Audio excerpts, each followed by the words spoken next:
What's up, fellow humans? My name is Titanic and welcome to Super Mario Maker 2, where the game is teasing me with this nice cold weather. Ah! Is Toadette just called Chief? Chief Toadette? Oh no. Oh no, he's 2D. What happened? Oh no, I can't drop off him. This is so stupid. But I love it. Oh no, can I do anything? No, I can't. No, the reset rocket. That's the plot. Hey, underdog. Underdog. Yo, what up, underdog? Leave it to me. Her face. What? You can't. No, you'll die. Job from someone named Goomba Lover. Oh no. Oh no. No, not that part of the internet. No, not already. Most of these clients don't use their real names. I don't ask too many questions as long as they offer the coin. Okay, another mushroom. Come on, I'm not that bad. How bad do you think I am, game? I wonder if that...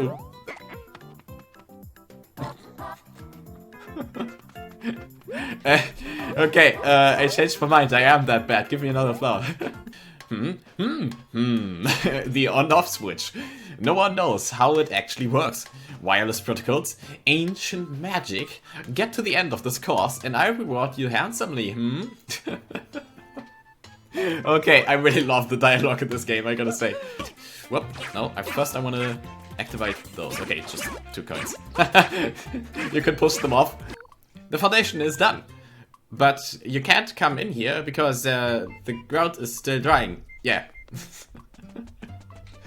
You have to make up excuses. Oh my gosh, this game is too meta. I don't want to cross paths with the sun. Oh, okay. Oh, hang on. Oh, don't go. No. Come on! Mario, you're back! I hope you have some good news for me. Were you able to get some coins, brother? Yes. Good luck, Big Red. Big Red. Is that my gangster name? Good luck, Big Red. Ah, he said it again.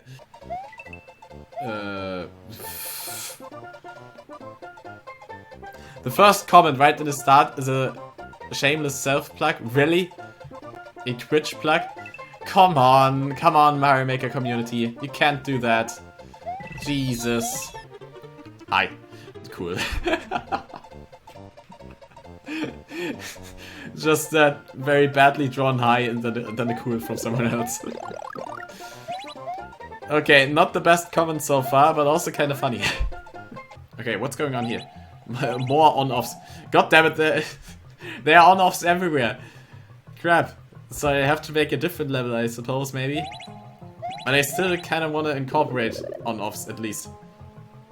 Seems like everyone loves these on-off switches. Very, very good addition to the game.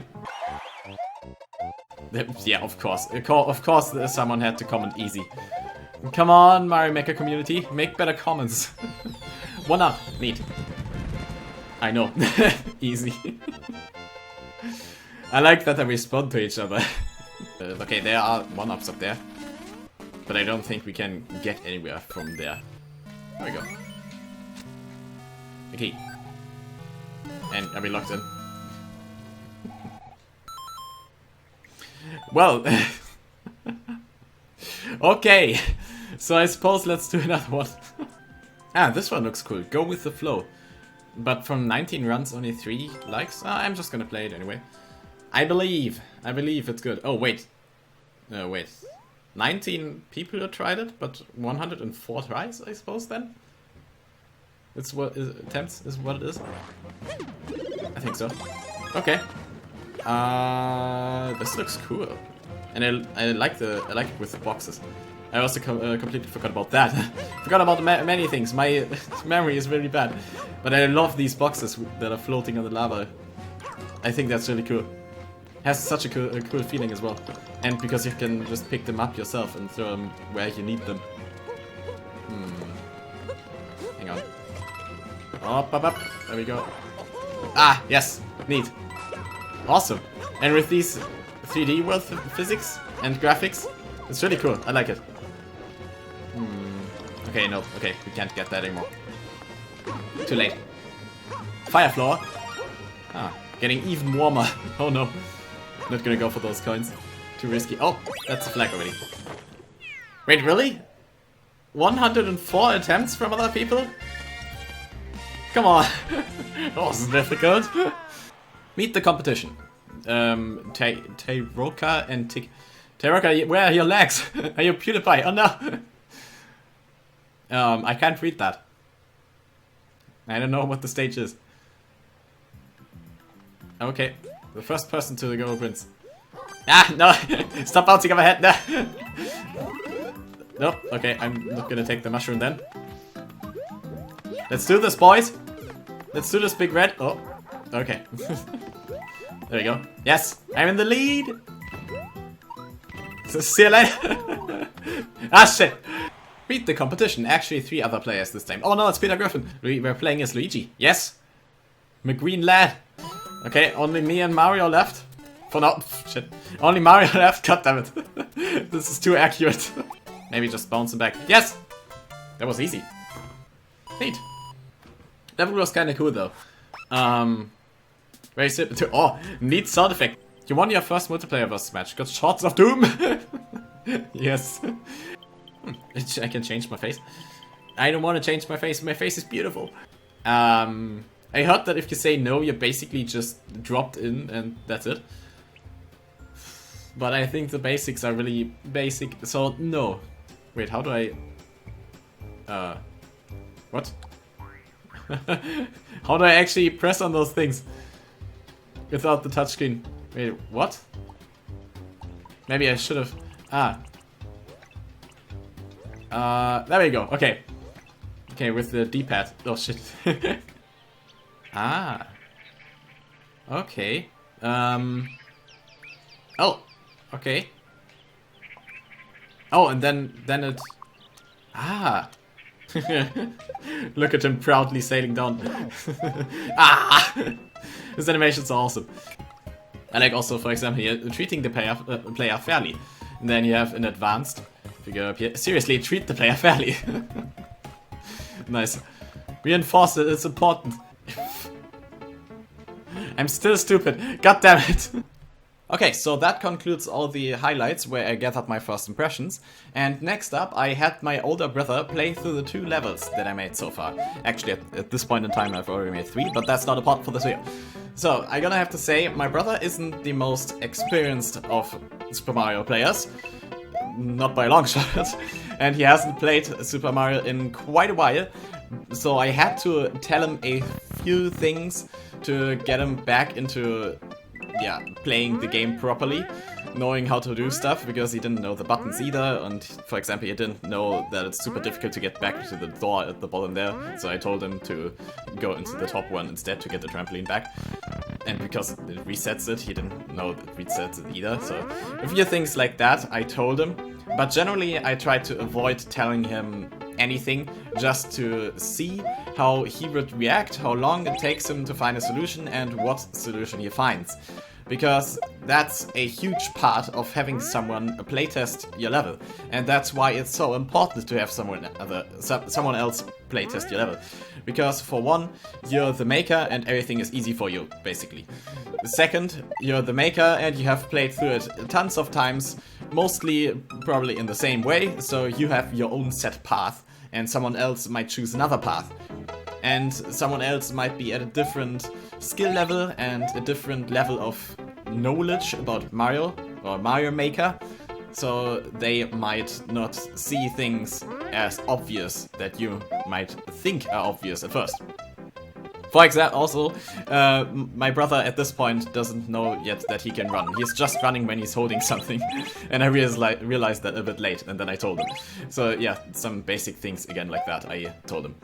So here he actually managed to hit all the piranha plants at the top here with the shell, with just one single shell, which I have never managed to do while playtesting this.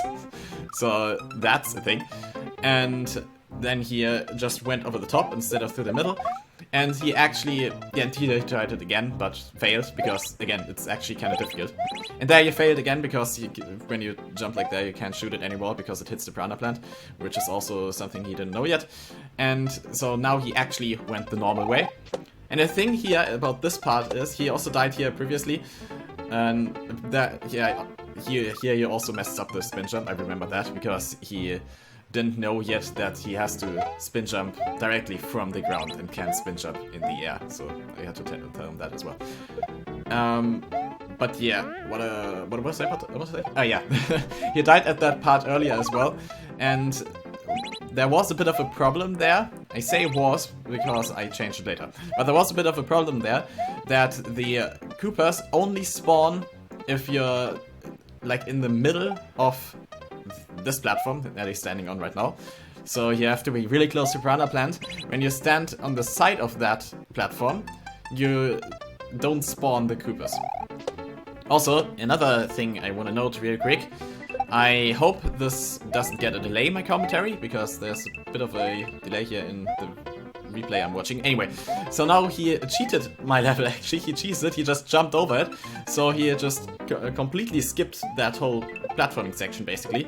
But then he slided off the side of that other platform and missed the checkpoint. Okay, now I actually told him that was an oversight and he should please just do the level normally there. So he did it, but messed up the timing, and again, because yeah, it's kind of a thing of getting used to. Once you died there a couple of times and then get it one time, it definitely gets a lot easier. Well, basically that's the same for everything here. Once you do it a couple of times, you have a really good system going on, you have the feeling for it, and then you can kind of speedrun through it. So another thing here is, here he uses the spin jump, where you can either jump underneath the plant, kill the plant, or use the spin jump. So that's also something that's just an interesting representation of the whole idea of other players choosing different paths than yourself, and what you might need to try and expect from other players.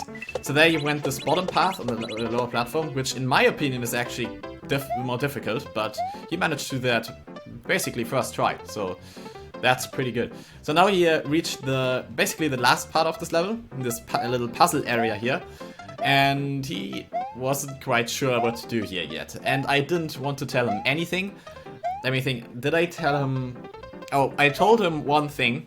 I told him that he can place a shell from a Koopa instead of throwing it. And then I later on told him as well that I said that for a reason. But I don't think in the end he actually got the hint properly. He also asked me if he can break that block to the key with this shell somehow, and I told him no. So then he was kind of confused right here. So he tried it out placing the shell, but he wasn't sure what to do. Oh yeah, he also asked me if he can throw the shell through the ground there he's standing on. And I also told him no, of course. And now he tried to think of a solution. And I thought that was actually kind of fun, just watching someone else trying to figure out your puzzle and seeing how they try and approach it first, what their first initial ideas are. And he actually, right there, just cheesed my puzzle as well. I didn't know you can jump up there that easily. And then he actually triggers the bomb, which he needs to trigger, in the most unexpected way I could possibly imagine. And then he gets it right here. And then he just takes it out and dies. Well, he got the key free, but he died at the same time. You're supposed to just leave the bobber in there and let the bobber blow those blocks up, and then there come more bombs out of the pipe. But he didn't seem to see that solution, and instead tried to throw it there himself, as he just saw, but missed, or killed himself. And here he actually managed to get it really quickly, and placed it correctly, and got the key. So that is a completely other solution than what I intended and expected. So and then, yeah, there was a very unfortunate spin jump. So that's another point there where it's really important to have someone else playtest your level. Because I was just completely concentrated on making the puzzle as good as it can be, and we're also not having the bombs kill you when they walk off. So that's why there's a little block there and stuff. But then my brother didn't focus on the puzzle as much, because at the beginning he didn't have the solution yet, and so he just tried to platform it and actually kind of managed to, so that was very unexpected. And now he actually reached the finish point here, and he ignored the 1-up but got 1,000 points for it. And he completed my level. But, so, this is not over yet. Now my brother actually really wanted to speedrun this level. Of course, this wasn't his first attempt. There were a couple of attempts before that, as usual with speedruns. But I was actually... I thought it was really fun, really cool to watch him progress throughout all the attempts and get better and better. Right here, he also, because he jumped over the top of the clouds, he actually left those red blocks untriggered, and with that also kind of cheated there. But that's also, I think that's a little less of a cheat and more like a clever idea, which is really cool. So yeah, now he just went on from the checkpoint and died one more time there with a unfortunate spin jump. I'm not sure if it's actually easier to do the spin jump there or with the vines. I myself tried both many times, and I'm really not sure which one is easier. I suppose it's just easier which one you are used to at the point. And yeah, so I thought it's really cool to actually also have him eager to try and speedrun this. Because he died a couple of times, of course, and he wasn't really used to the game yet. But this level actually was so fun for him that he wanted to continue and try to speedrun it. So that makes me quite happy to actually have him not get salty over some deaths there. And then he teabagged after jumping over the goal. By the way, I didn't mention this in my previous videos, but apparently it's new that you can duck as Little Mario, so that's the thing. So now we're moving on to my second level. I told him he doesn't need to try this because it's definitely harder, and as I said, he isn't that used to 2D Mario again yet. But he wanted to try it, and I let him try a couple of times, and then I took over. But first here we have actually ignore the extra boxes and then just try to leap over, and then the fireball got him there in the next attempt. Also, another thing is he, at one point, I forgot which point, he actually asked me if the boxes can float. And I was like, dude, that's what the whole starting area is for. But he just platformed over it in lightning speed and just didn't actually pay attention to it. That was also pretty interesting that he took that box, because that's not really that easy. Okay, and here he didn't know what to do quickly enough. And then he didn't notice how quickly the lava actually rises, I suppose. And I have to say that part, like it was here, I changed it later on as well, was really difficult. So I definitely can't blame him there that he messed it up. There he tried to long jump over it, which isn't a bad idea, but he could have just jumped on the box there. Okay, so at this point I took over, and I died as well. So that was all the playtesting for my brother. Now I went ahead and changed a couple of things in this level. Oh yeah, here I also asked him if he wanted to continue. Oh right, so now I'm playing. That other one was actually still my brother, I think, yeah. So this is now me.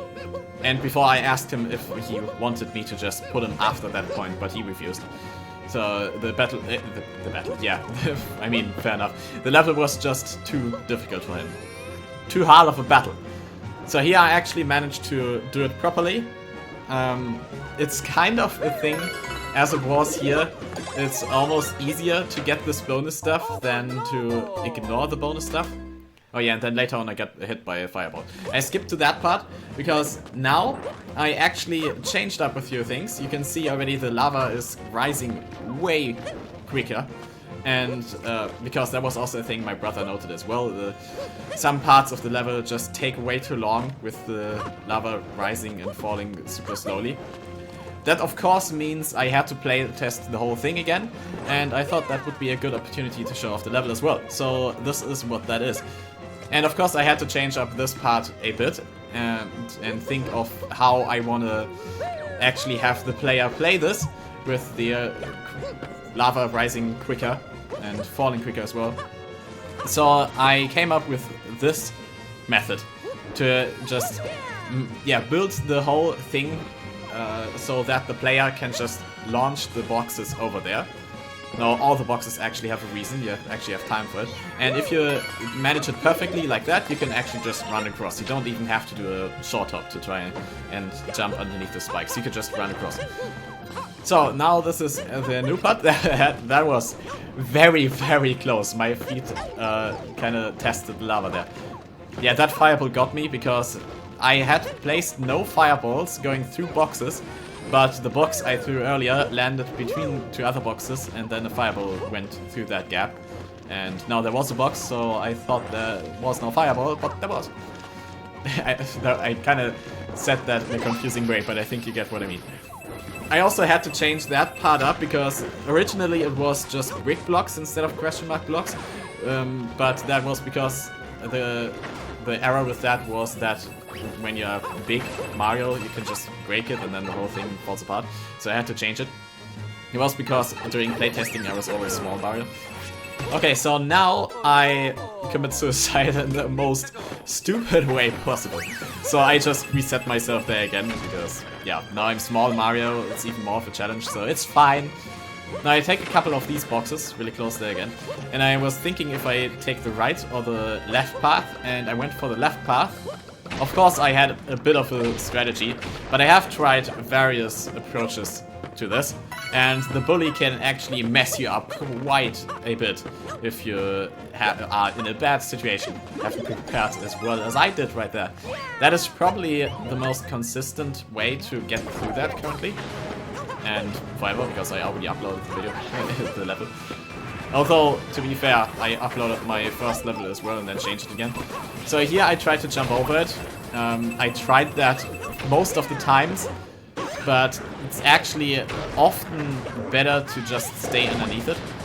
Also, another thing I noticed here is that the boss battle music only appears when this big lava dude appears. I probably should have put it on the cannon so it stays constantly. And right there I lost at the battle, so I went back, got the fire floor again, and tried it again. Oh, by the way, fun fact, I have reached the complete maximum limit of all the enemies and boxes. Apparently the enemies count to the part limit of the boxes count to the part limit of the enemies as well. So there are different approaches to this boss battle. There's quite a couple of different regarding how you place the boxes, if you throw them to the left, if you stack them. Yeah, I just damage boosted through. You can definitely do it without damage boosting. I've created 3 pathways there just to make it a bit more easier because the patterns of the bosses, of the enemies, are a bit random, of course. So I tried to make it as fair as possible. And there are probably like 1 or 2 scenarios where you can't win, maybe, I'm not sure. But usually you can win that if you just play through it carefully. So now we have a small sped up part where I played through my first level again. And then changed up a couple of things to make it better as well. To take what I learned from having my brother playtested and improve the level accordingly. Which I think made the level quite a bit better. Of course, because as I already mentioned earlier, I had uploaded this level already, so I had to take it down and re-upload it again, but luckily nobody had actually played the level again. I mean, I say luckily, but come on, why does nobody play my levels? So far, 1 single person has played this level online. Come on, people, play it please. I'm desperate.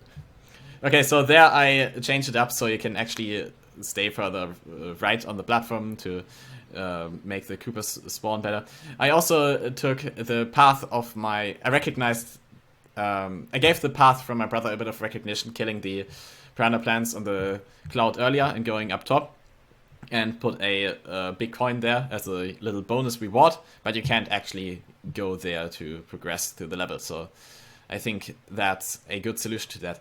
There I made it a little bit less, I don't know, weird with just one block space before you go on the changing platforms.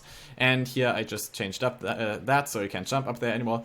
And then this basically concludes this part here, the whole playtesting and yeah, making part of this video. And now we're moving on to the analysis part of this format. If you want an explanation of that, go see in the description. So, now we're at the analysis part of this video, where I will take my first impressions that I got from playing the game for the first 3 hours or so during the first 2 videos, I said first a lot, and a bit of my free time, and just talk a bit about my experiences with the game and how I think the game turned out.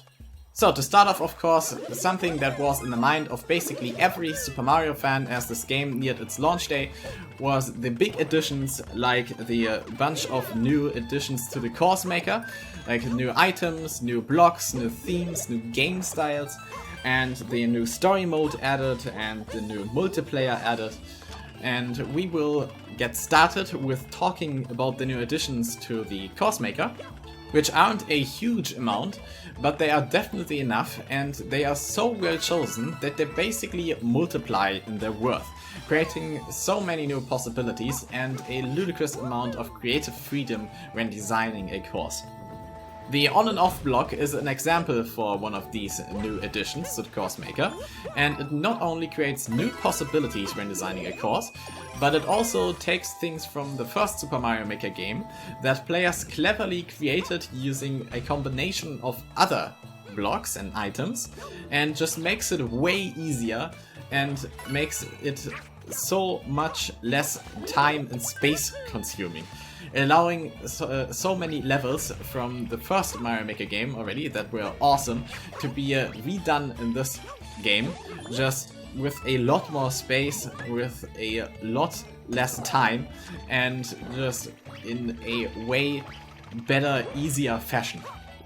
So, the new themes added to this game are, in my opinion, not only beautiful to look at, but also add really cool new little challenges when brought into night mode, which in itself is a very cool addition as well.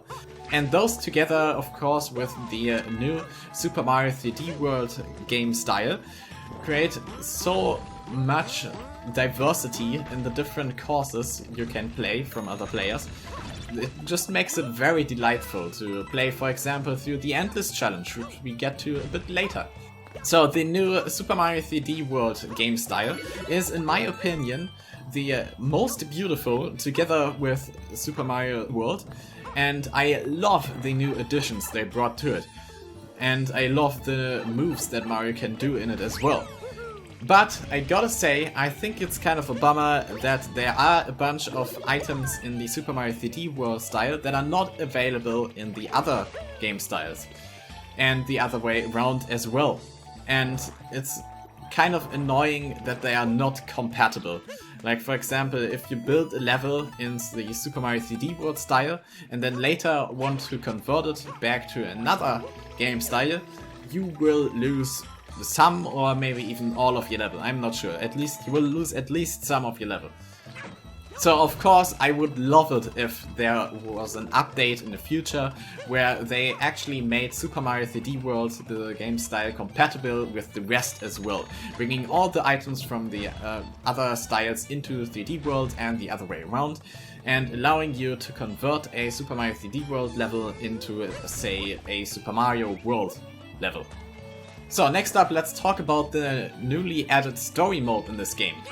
I say story, but it's more of like, I don't know, a campaign mode.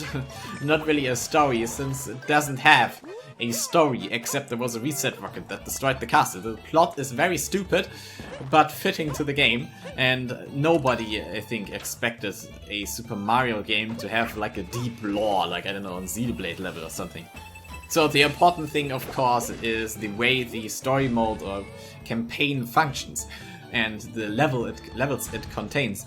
And I think the levels are awesome because, of course, they are designed by Nintendo themselves, and that is very clearly visible in them.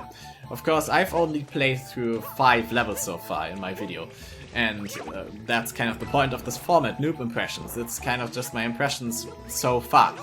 And I'm not an expert either, that's also clear from the title. I mean, Noob Impressions. But I think the levels are pretty well designed, and of course the ones I've played so far are pretty easy, but I hope they will get a bunch more difficult later on in the story mode. There are only 4 stars of difficulty, not 5. I am at 2 stars I think currently.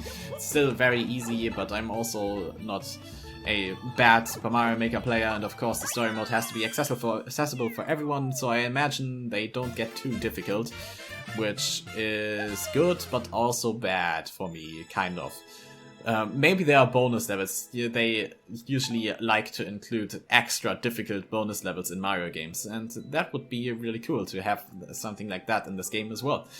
I also heard that there are 2 items, or I guess you can say items, in the story mode that are not present in the normal course maker, which are both escort items. My dogs are barking, please ignore that. Both are escort items. One is a toad, yes, I'm calling toad an item, and one is a stone, which also slows you down. And I hope they add those into the normal course maker in a patch/update in the future. Because unlike in some other games, I would imagine escort missions to actually be fun in this game. I'd say next up we should talk about the multiplayer mode a bit. I think multiplayer is an awesome addition to the game. I think it's a great idea, and I think they brought it into the game very well. But, and that's a pretty big but currently. Take that out of context. God damn it. Anyway, that big but is about 80 to 90% of the matches I've played in the multiplayer so far have been pretty laggy, but I'm not sure what causes it. If maybe other players do not have their Switch connected to the Ethernet and instead play the Switch in their cellar, I don't know, with the bad wireless connection of the Switch, or if it's maybe a thing that the servers are just too busy in these early days of Super Mario Maker, or if the game needs a patch, I'm not sure, but I hope it gets better over time. I don't think it's my fault, because I can play all other online games very smoothly, and I have an Ethernet connection. I also made sure that the Ethernet connection is actually chosen and not the wireless connection in the settings. So I don't think it's a issue from my setup, it's something from the servers or other players, but I hope it gets better over time, because otherwise the multiplayer is awesome in my opinion. I also love that you can play all the courses from other players in the multiplayer and not just pre-built levels by Nintendo, because that of course adds also infinite variety, and some levels are pretty good, but currently a lot of levels are still pretty bad. But that's of course to be expected on the early days of Mario Maker, and the multiplayer of course is a bit difficult to design a level for if you haven't done that before.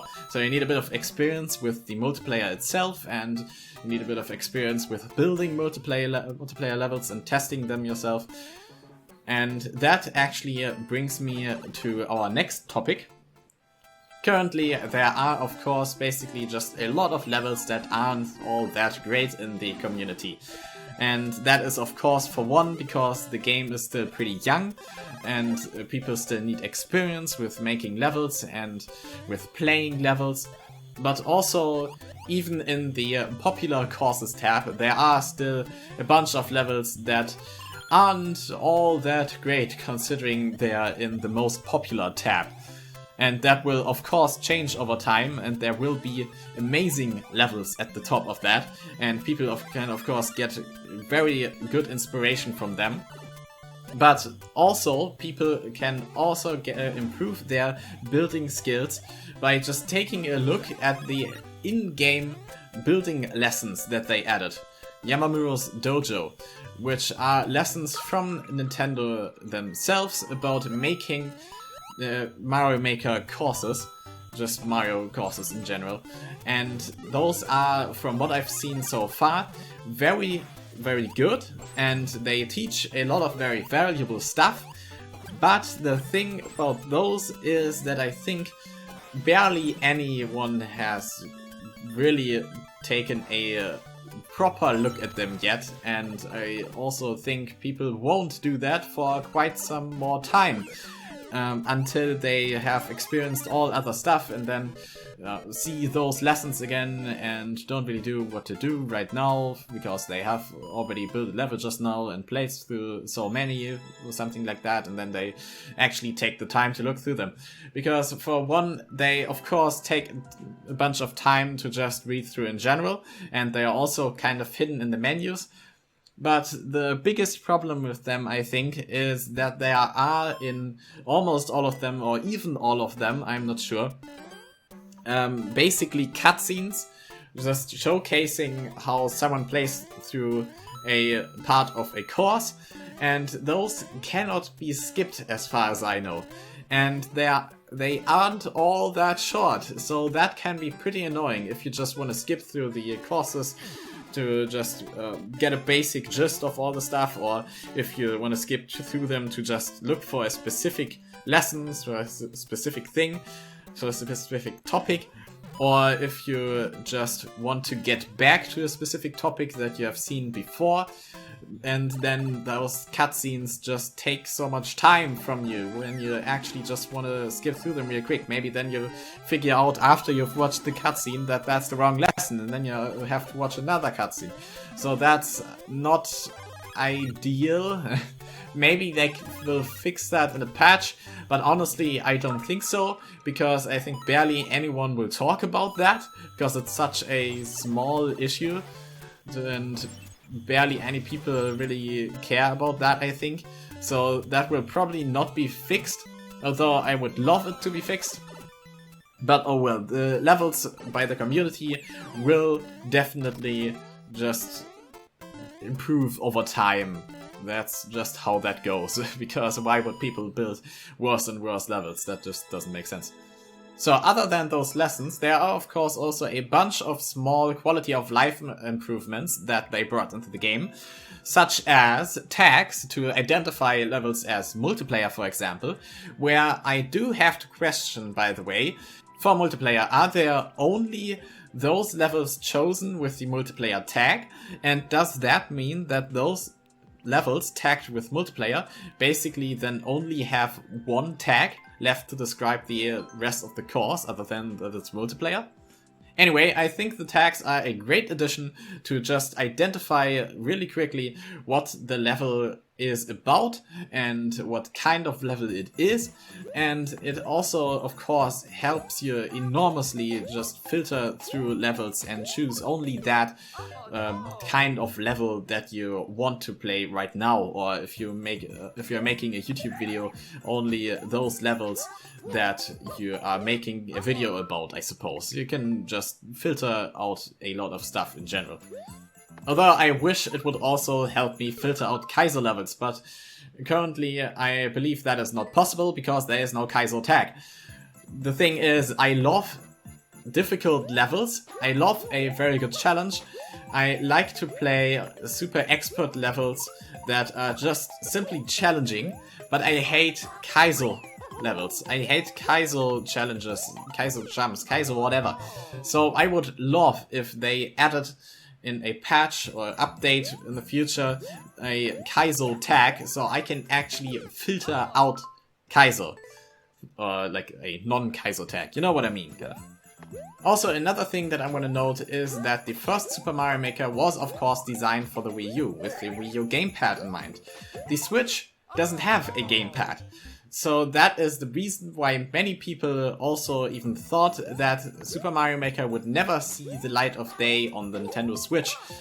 But I think the way they got around that issue is the best they could have done, but not ideal, because it has the editor in docked mode and it has the editor in handheld mode. And of course the closest to a gamepad is in the handheld mode of the Nintendo Switch. And I think the editor works great in handheld. I think it works very, very well. But in the docked mode, a bit less, because of course it's a bit more difficult and it just takes more time going through all the options and items, blocks and themes and whatever with the joystick and D-pad and moving the cursor around the screen. And it also just is a lot more difficult to basically draw a course on the docked mode than it is on the handheld. Just imagine you're trying to draw something instead of a touchscreen where you can actually just slide your finger across, or a pen. You're trying to draw with a joystick and a cursor. That's of course a lot more difficult, and it just takes more time as well. But of course I can't think of any other better, significantly better way they could have done that on the docked mode. And of course the editor is also gonna have to work on the docked mode and not only in handheld. Because that would also be very bad, not only because that would just be weird that you can only edit on handheld. You always have to take out the console to edit a level, but also because that would then mean I couldn't record the editor at all. Currently I can at least record building a level in docked mode with the Elgato capture card setup or a similar setup, while I can't record handheld because you can't connect this Nintendo Switch to an Elgato capture card in handheld, at least not with my setup or any setup that I know.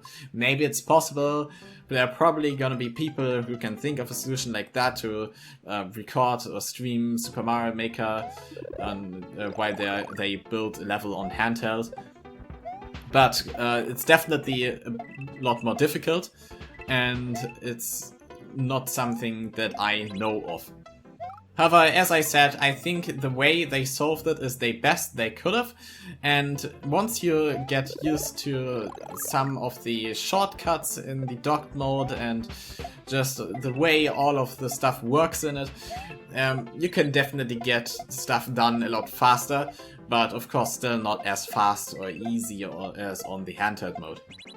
Okay, and the last topic I want to talk about, fittingly, because it's usually also the last mode that is mainly played in a Super Mario Maker game, besides the Course Maker of course, is the 10/100 Mario Challenge, which has now been replaced by the Endless Challenge, which in my opinion is a great idea, because I think that is a cool concept, just having an endless challenge where you can continue as long as you want. That's great for videos, that's great for streams. It's very stressful for those who want to make a viral video where they get on rank 1 worldwide, because Jesus, you're gonna have to play a long time, because there are gonna be other people trying to do that as well. Anyway, I think it's a great idea, but I don't think there are any proper rewards like there were in the first game. Like in the first game, when you completed a 10 or 100 Mario challenge, you got a costume from one of the Nintendo characters out of the Nintendo universe that you can then wear in the classic Mario style. In this game, I think you get a rank, of course, and I think you get a medal if you rank high. But I don't think there are any other proper rewards for getting far in that challenge. So that's kind of a bummer. I would like if they added something to reward the player for playing the Endless Challenge in the future. At least I don't think there is. Of course, this format is Noob Impressions, so there is quite a bunch of stuff that I'm not aware about probably. But from what I've seen so far, I don't think there's a proper reward, which is kind of a bummer. Would have liked a reward. But again, I think the mode itself is just very fun, so that makes up for it. And with that, to conclude, I'd say this game just takes all the important stuff from Mario Maker 1 and builds upon it. It just makes it so much more awesome. It just gives so much more variety. It is just very, very nice to play, very nice to make levels, very nice to play other levels. It is a great game for making videos, it's a great game for streaming. You can pass your time with it very, very well wherever you are. It's a very, very, very fun game, and it's, in my opinion, definitely a must-have for Nintendo Switch owners. And this game is even so fun that I would say this game is currently my favorite game, at least from a gameplay perspective. Of course, this game doesn't have real story, it doesn't have lore, it doesn't have world building, it doesn't have like deep character development, anything like that. It just is pure gameplay fun. And sometimes that's all you need from a video game, just pure fun. And this game really, really nails it. So for me, this game, at least for gameplay, it gets a solid 10 out of 10. And otherwise, I don't know, maybe an 8 out of 10 if you really want story and lore and world-building characters and stuff like that from Xenoblade or games like that. And with that, we have reached the end of this video. I've kind of concluded this as if it was a review. Also, one other thing I want to mention is I already recorded this whole last analysis commentary part before, but apparently I didn't hit record. So I think that's the first time that happened to me. I always wonder how that happens to other YouTubers, and well, there we go. So now I talked for like, I don't know, 45 minutes just straight with only having like 50 minutes of content at the end. But was still fun, and I hope I didn't bring stuff, and I hope I didn't mix up the topics in my head, because I said everything twice, like kind of 3 times. And that I actually mentioned everything they wanted to mention. Probably not, there's probably something that I didn't mention that I remember right after ending this recording. But that's gonna do it for this video, so thanks so much for watching. I hope you enjoyed it. If you did, leave a like and subscribe maybe as well, and I will see you in the next video. Bye!